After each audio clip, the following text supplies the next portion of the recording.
สวยงามเขตแดนแคว้นอัตตปือนี่หรือสมสื่อคือแดนสวรรค์อ้ายไกล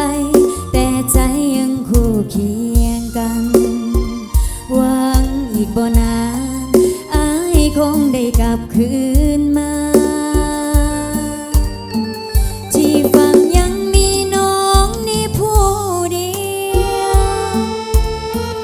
ทุกคืนนั่งเลี้ยวเมื่อมองท้องฟ้าน้องนี่ยังคอยใจลอยห่วงหาอ้ายมาห่วมสองเสกองแห่งนี้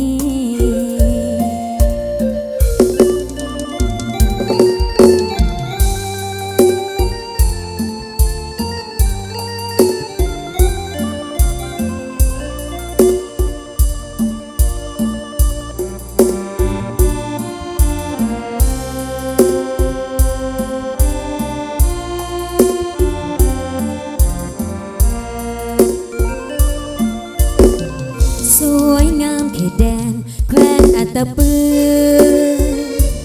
นี่หรือสมสื่อคือแดนสวรรค์อ้ายไกลแต่ใจยังคู่เคียงกันหวังอีกบ่นานอ้ายคงได้กลับคืนมาที่ฝั่งยังมีน้องนี่ผู้เดียวทุกคืนนั่งเลี้ยวเมื่อมองท้องฟ้าน้องนี่ยังคอยใจลอยห่วงหาอ้ายมาห่วมสองเสกองแห่งนี้อ้ายมาห่วมสองเสกองแห่งนี้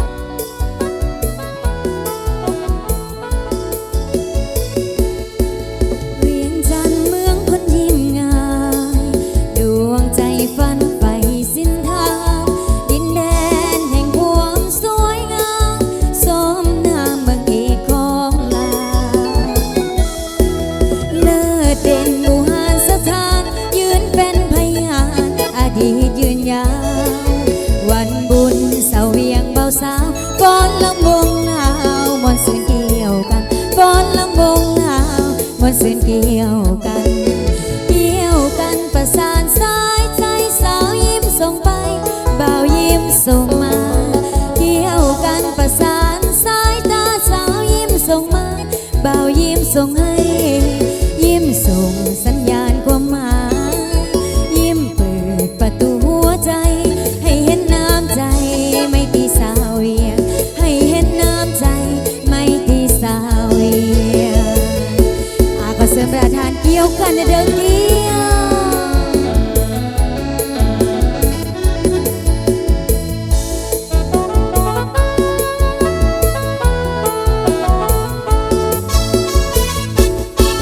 เวียงจันทร์เมืองคนยิ้มง่ายดวงใจฝันใฝ่สิ้นทางดินแดนแห่งความสวยงามสมนามเมืองเอกของลาวเลิศเด่นบูหารสถานยืนเป็นพยานอดีตยืนยาววันบุญเสาเวียงเบาสาวฟ้อนลำวงลาวมวนซื่นเกี่ยวกันฟ้อนลำวงลาวมวนซื่นเกี่ยวกันเกี่ยวกันประสานสายใจสาวยิ้มส่งไปบ่าวยิ้มส่งมาเกี่ยวกันประสานสายตาสาวยิ้มส่งมาบ่าวยิ้มส่งให้ยิ้มส่งสัญญาณความหมายยิ้มเปิดประตูหัวใจให้เห็นน้ำใจไม่ตีสา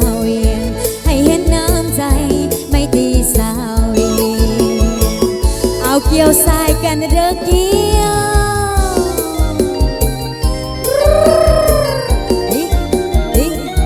ขอมอบเป็น2 ผลงานเสียงเพลงนะ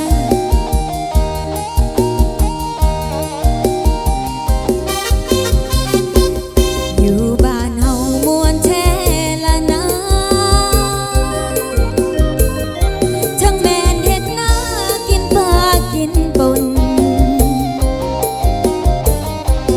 แกงหน่อส้มใส่กับปลาขอทนมีความสุขเหลือล้นบ้านเกิดเมืองนอน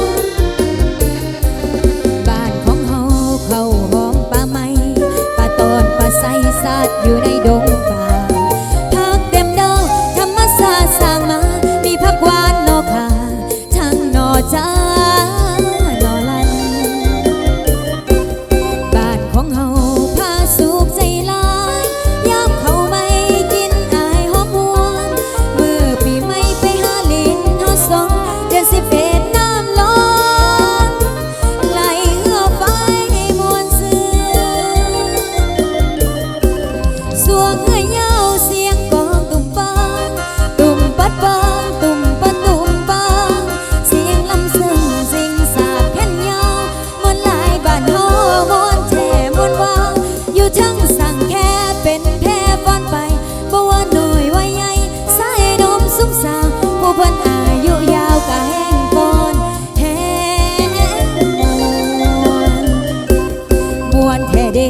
บ้านเฮานี่เอ้ยมวนแท้เด้บ้านเฮานี่เอ้ยมวนแท้เด้บ้านเฮานี่เอ้ย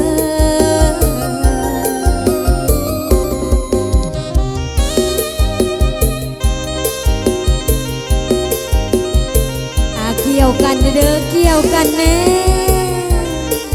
ฮิฮิชะ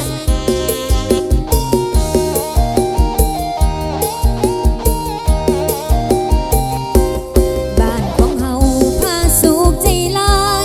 ยามเขาไม่กินอายหอมหวนมือปีไม่ไปหาลิ้นฮอดสองเดือน11น้ำล้นไหลเหือไฟมวนซื่อสวงเหือยาวเสียงกองตุ่มปังตุ่มปัดปังตุ่มปัดตุ่มปังเสียงลำซึ่งสิงสาบแผ่นยาววันหลายบ้านเฮามอนแช่มวนวาอยู่ทั้งสั่งแค่เป็นแพ้ฟ้อนไปบ่ว่าน้อยว่าใหญ่สายดมสมสาวผู้เพิ่นอายุยาวกะแห้งปอนแห้งมวนแท้เด้บ้านเฮานี่เอ้ยมวนแท้เด้บ้านเฮานี่เอ้ยมวนแท้เด้บ้านเฮานี่เอ้ย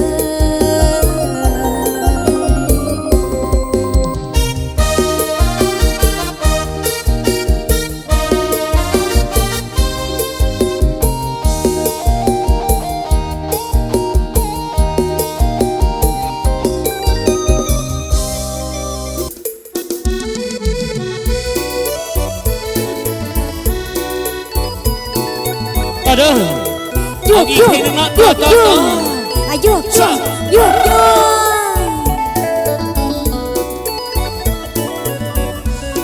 ดีใจได้รับจดหมายเขียนจากอ้ายและฟังไท เปลี่ย ย นจังหวะจังหวะเดี๋ยวอ่อน ฝา เดี๋ ก ยวอ่อ มาน ก็เพื่อหางยาว เฮ้ย พบจดหมายและกินใจสาวลาวกินหอดแต่เจ้าและผู้เบาฟังทาง เฮ้ยเฮ้ย งานไหว้พระธาตุพนมอายพานมส้มจนสาวลาวอิ่มใจ จากมือนั้นละคึกหอดบ่ไหวแต่มือนั้นละคึกหอดเบาไทยยันเดยันใจอายสิลืมสาวลาว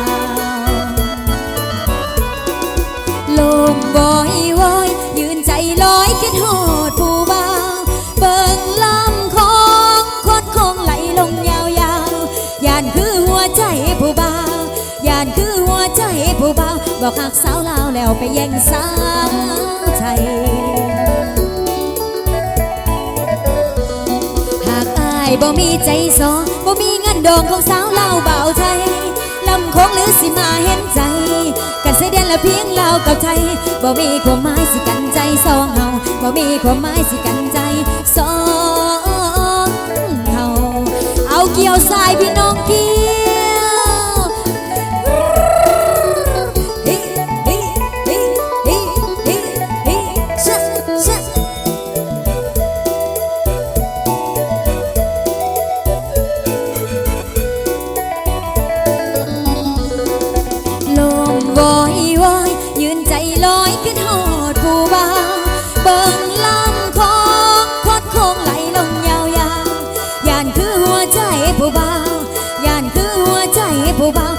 กสาวลาวแล้วไปแย่งสาวไทยหากอายบ่มีใจสองบ่มีเงินดอกของสาวลาวเบาไทยลำคงหรือสิมาเห็นใจกันเสด็จละเพียงลาวกับไทยบ่มีความหมายสิกันใจสองเฮาบ่มีความหมายสิกันใจสองเฮา เอาพี่น้องเกี้ยวให้ได้เกี้ยวผู้ได้เกี้ยวให้ถึงเลข5ตัวเลยนะวันนี้เด้อเฮ้เฮ้เฮ้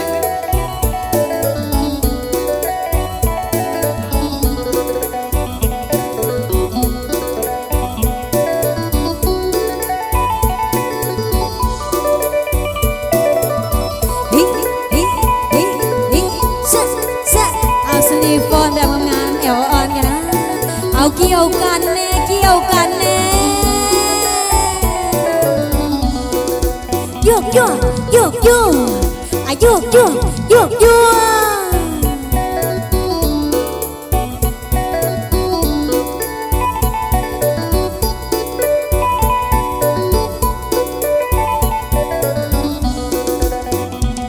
โอ้นอไผว่าเมืองดะละแม่นละเศร้าพี่น้องเฮาเด้อเลยอย่าไปซื้อทางท่านหลวงมุ่งเมืองจังเว้าสิไปเศร้าเด้อละแม่นจังใดแม่นบ่แม่นบ่โยกโยกโยกโยกอะโยกโยกโยกโย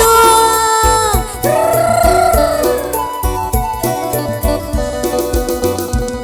นี่เด้อมองจังใดก็ยังใส่ลืมเจ็บชั้นบ้านนองเมืองพี่เทคโนโลยีดะละแม่นล้นนาเขื่อนไฟฟ้าสว่างไสวัยวิไลงามตาโยกโยกโยกโยกอะโยกโยกโยกโยก อันยวกเอวไปพร้อมด้วยเอวเด้อ นี่เด้อยังอุดมสมบูรณ์สุมองผู้ครองห้วยน้องน้ำทาธรรมศาสตร์ผู้พาป้าไม่งามให้เบิ่งสะอ่อนอ่อนสอนเทดีโยกโยกโยกโยกอะโยกโยกโยกโยกเฮ้เฮ้เฮ้ โอ้น้องงามเธอเดละประเพณีบ้านยิ้มหวานเว้าดูหัวมวนมีแค่ไปที่มาแลนสวนหวานงามสำบายดี นี่คือเมืองลาวโยกโยกโยกโยกอะโยกโยกโยกโยกเอาเกี่ยวกันแน่เกี่ยวกันแน่โอ้หลวงพระบางนั้นยังมีมนต์ดลใจเพียงฉันบ่ลีคำใสยังพาใจนี่ให้ไหลลงบ่อแก้วสิ่งควงสารวันนั้นยังมั่นคงอุดมใสจุงให้เงือบลงแม่น้ำโขงยังคงเอื่อยไหลคำมวนสำเนียงนำลือสยามบุรีสวรรค์นาเขตนั้นมีของดีๆพาให้ชื่นใจแหวกงานตะปือว่าพันเสกองนั้นไงจำประสักปากเสแดนใต้ช่างงามหลายเป็นตาหน้าเบิ่งแข่งพงสาลีหลวงน้ำท่าป่าเหนือนั้นนอกำแห่งปานปันลองผู้เศร้าน้องเบิ่งไทยเบิ่งเสือโอ้จินแดนลาวจังแม่นงามเป็นตาหน้าเบิ่งปานเวียงวังสวรรค์ซ่านทั้งเบิ่งมองไปพาให้สุขสันต์สวรรค์เมืองลาวโยกโยกโยกโยกโยกโยกโยกโยกเฮ้เฮ้เฮ้เฮ้เซะเซะ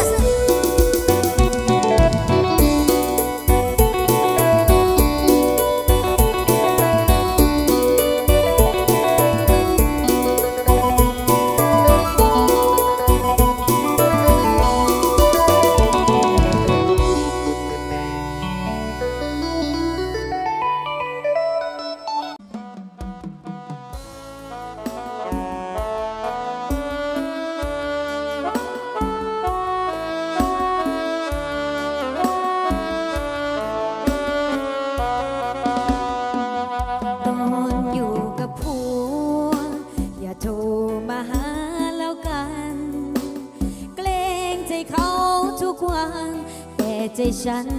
ยังคิดถึงเธอรู้อยู่เต็มอกในใจคิดฮอดเสมอท่องจำเอาไว้น นะเธอ ยามผัวเพอค่อยมาเจอกัน เอาสุนีมอบกันไปผัวเพอแล้วเจอกันเด้อพี่น้องเฮ้ยเฮ้ยเฮ้ยเฮ้ยเฮ้ยเฮ้ยเฮ้ยเฮ้ยชะชะ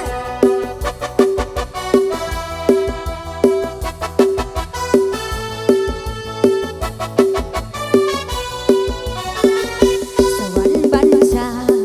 หรือว่านรกเป็นใจที่ทำลงไปเพราะใจมันปรารถนารู้ก็รู้อยู่ว่าเขานั้นมีพันยาแต่ใจเรานะไม่เคยจะลืมสักทีหรือว่าชาตินี้เกิดมาเป็นแค่ซ้ำลองได้แต่เฝ้ามองแต่พวกเขาโอ้นอสวรรค์ยามใดสิได้เป็นของเราแอบมันพวกเขานอนร้องไห้ทุกวัน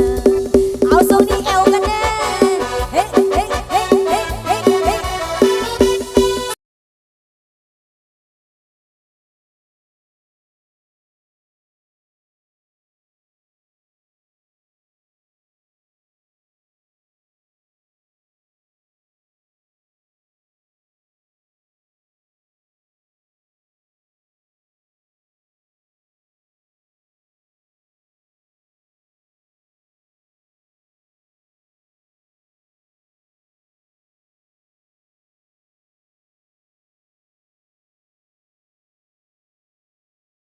ผัวเขานั้นมันเล่าใจเอานี่ผัวเขานั้นมันเล่าใจเอานี่เกิดมาน้อละในชาตินี้ไปหาเล่อยู่ใส่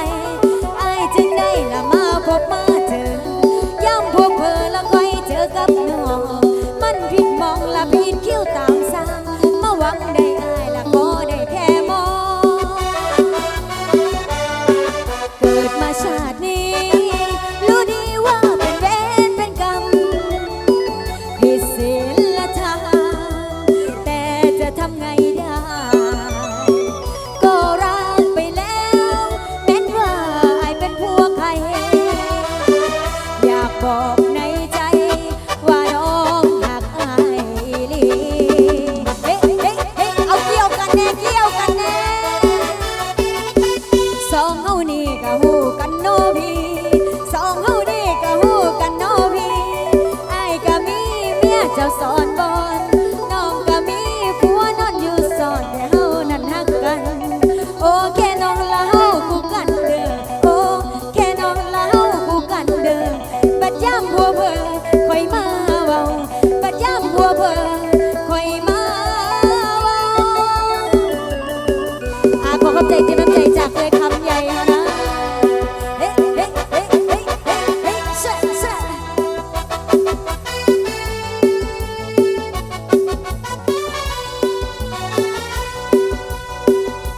เอาโซนี่เกี่ยวเกี่ยวเกี่ยวเกี่ยวพี่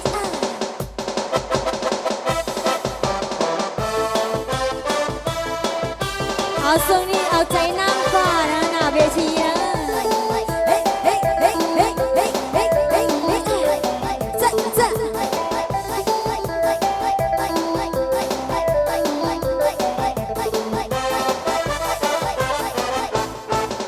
ตะเว้นพวมสิตกดินนกกาบอยบินสู่โรงรังแต่สมเฮาเจ้าสิออกจากรังรวมแก่งขอตังไปเที่ยวซึ้ง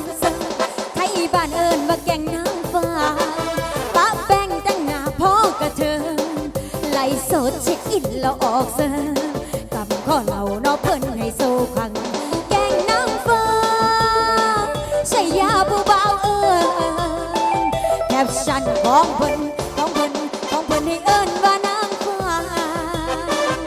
เมาเหล้าแล้วก็เดาแก้มงันเอาผู้ชายแล้วไปเดางันนางฟ้าก็เลยเพ้อเบ้อได้แท้จึกใส่เสื้อก็เขาว่าแล้วเฮ้ออันว่าไฟแสงสีเปลี่ยนพี่เป็นคนพวกเขาแก่งนางฟ้าเมื่อได้นานสิพามวนเดี๋ยวนานและอยู่จนทวนก็เป็นการรบกวนฉันเจ้าดอก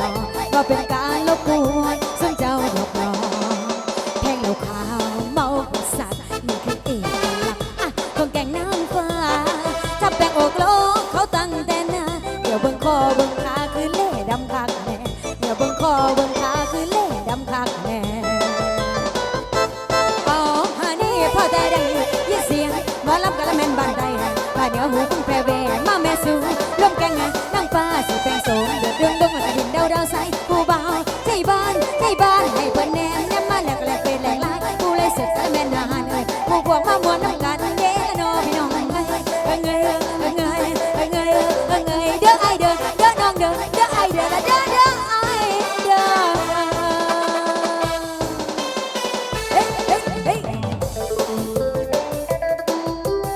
เอาช่วงนี้ฟอนงามๆเด้อฟอนงาม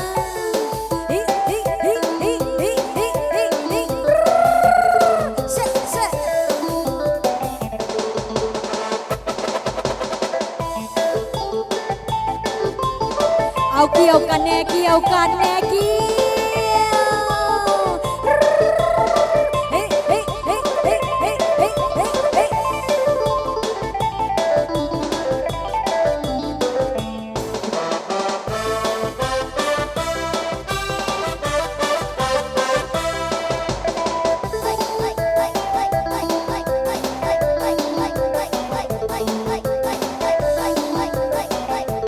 แก่งนางฟ้า